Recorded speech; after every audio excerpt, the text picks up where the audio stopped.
प्रेम हे जात आणि धर्म बघत नाही. आपण नेहमी प्रेमकथा वाचतो आणि आपल्याला ती प्रेमकथा वाचून आनंदसुद्धा होतो, कारण आपण ती प्रेमकथा वाचत नसून जगत असतो. आयुष्यात सगळ्यांना कोणावर तरी प्रेम होतेच आणि अशा व्यक्तीवर जी नेहमी आपल्याला आपलीशी वाटते, तिच्या सुखासाठी आपण काहीही करायला तयार असतो, तिच्या आनंदामध्ये स्वतःचा आनंद समजून जगत असतो. प्रेमात कधीही आपण जात किंवा धर्म बघत नाही. जोयाच्या वडिलांची बदली त्यांच्या गावातून दुसऱ्या शहरात झाली होती. म्हणून जोयाचे ॲडमिशन त्या नवीन शहरात करण्यात आले. पण काही कारणावरून परत जोयाच्या वडिलांची बदली त्यांच्या गावीच झाली. पण जोयाचे ॲडमिशन इथे झाले होते, तर आता जोयाच्या शिक्षणासाठी काय करावे हा प्रश्न त्यांना पडला. तर जोया म्हणाली की मी ते आत्याकडे राहते 1 वर्ष आणि पुढच्या वर्षी परत आपल्या गावी येते. मग तिच्या वडिलांनी जोयाला तिच्या आत्याकडे सोडले. कॉलेजचा पहिला दिवस होता. जोया कॉलेजला गेली. तिथे तिने खूप साऱ्या मैत्रिणी बनवल्या. तिच्या वर्गात एक साईराज नावाचा मुलगा होता. तो तिला चोरून चोरून बघायचा. त्याला तिचे नाव माहीत नव्हते. ती जेव्हा कॉलेजला यायची तेव्हा तो तिची वाट बघत गेटजवळ बसायचा. जेव्हा ती घरी जायची तेव्हाही तो गेटजवळ तिची वाट पाहायचा. जोया त्याच्याच वर्गात आहे हे त्याला माहीत नव्हते. एक दिवस त्याला माहीत पडले की ही मुलगी त्याच्या वर्गातलीच आहे. तेव्हापासून ते सगळे लेक्चरला बसायचा. तो तिलाच बघत राहायचा. एक दिवस हे जोयाला कळले की हा मुलगा आपल्याला बघत असतो. तिला भीती वाटायला लागली. म्हणून ती दुसऱ्या दिवशीपासून गुरखा घालून यायला लागली. साईराज बिचारा तिची वाट पाहत होता, पण त्याला कुठे माहीत जी गुरखा घालून आहे ती जोया आहे. असे खूप दिवस झाले. जोया त्याला नेहमी बघायची की जो माझीच वाट पाहत आहे. तिला वाईट वाटले. ती दुसऱ्या दिवशीपासून गुरखा घालून यायचं बंद झाली. जेव्हा साईराजने जोयाला पाहिले तर त्याला राहवले नाही. तो तिला जाऊन म्हणाला की एवढे दिवस तू कॉलेजला का नाही आलीस? ती म्हणाली की मी यायची, पण गुरखा घालून यायची. तो म्हणाला का गुरखा? का तू मुसलमान आहेस का? ती हो म्हणाली. तेव्हा त्याला खूप भीती वाटली की मी जिच्यावर प्रेम केलं ती दुसऱ्या धर्मातली होती आणि हे माझ्या घरी कधीच चालणार नाही. तेव्हा तो तिथून निघून गेला. जोयाला वाईट वाटले की हा असा अचानक का निघून गेला. ती एकदम कासावीस झाली. खूप दिवस तो कॉलेजलाही आला नाही. कदाचित तिला त्याच्याविषयी काहीतरी वाटत होते. एक दिवस तिने त्याच्या मित्रांना विचारले, तेव्हा ते म्हणाले की तो गावी गेला आहे. जेव्हा तो कॉलेजमध्ये आला तेव्हा ती जाऊन त्याला म्हणाली की एवढे दिवस तू कुठे होतास आणि त्या दिवशी अचानक निघून का गेलास? तो काहीच म्हणाला नाही आणि तिथून निघून गेला. ती धावत त्याच्या मागे गेली आणि त्याला म्हणाली की मला तुझ्याशी काहीतरी बोलायचे आहे.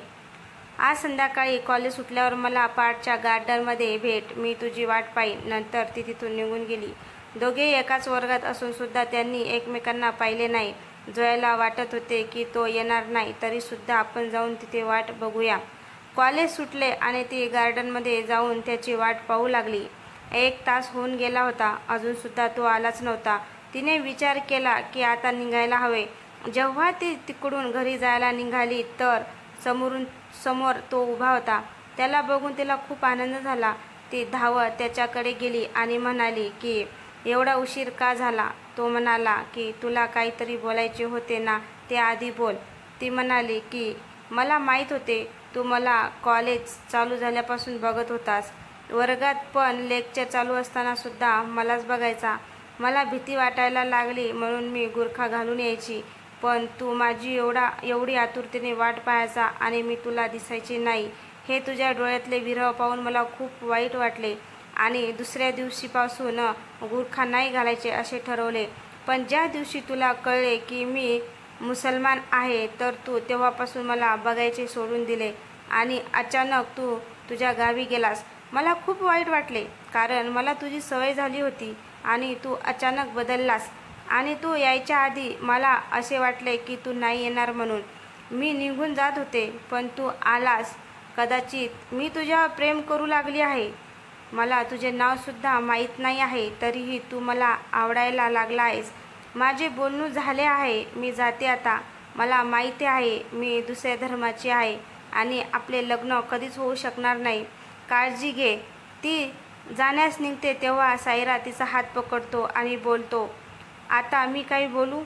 तेव्हा ती खाली मान घालूनच हो बोलते, कारण तिच्या डोळ्यातले अश्रू त्याला दाखवायचे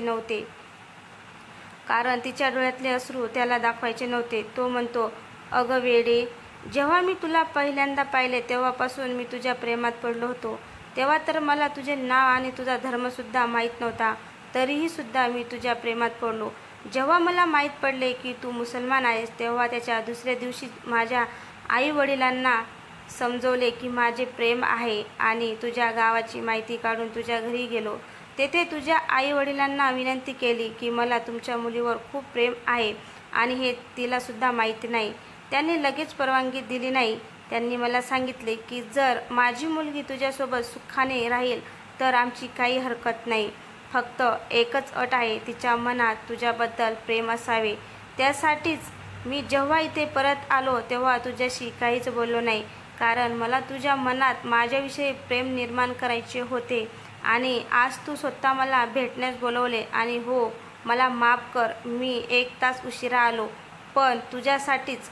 त्याने त्याच्या खिशातून एक सोन्याची रिंग काढली आणि एका पायावर खाली बसून तिचा हात पकडला आणि तिला म्हणाला, will you marry me? Zoya खूप रडायला लागली आणि तिने त्याला मिठी मारली आणि म्हणाली की हो, आणि अल्ला या जन्मानंतर जितके जन्म मला देईल ते तुझ्यासोबत घालवेल, हे वचन मी तुला देते. तर मित्रांनो, तुम्हाला ही स्टोरी कशी वाटली? स्टोरी आवडल्यास लाईक, कमेंट, शेअर करायला विसरू नका. चॅनलवर कोणी नवीन असेल तर चॅनलला सबस्क्राईब करा. अशाच नवनवीन स्टोऱ्या तुम्हाला ऐकायच्या असतील तर चॅनलला सबस्क्राईब करा, जेणेकरून माझी प्रत्येक स्टोरी तुमच्यापर्यंत पोहोचेल.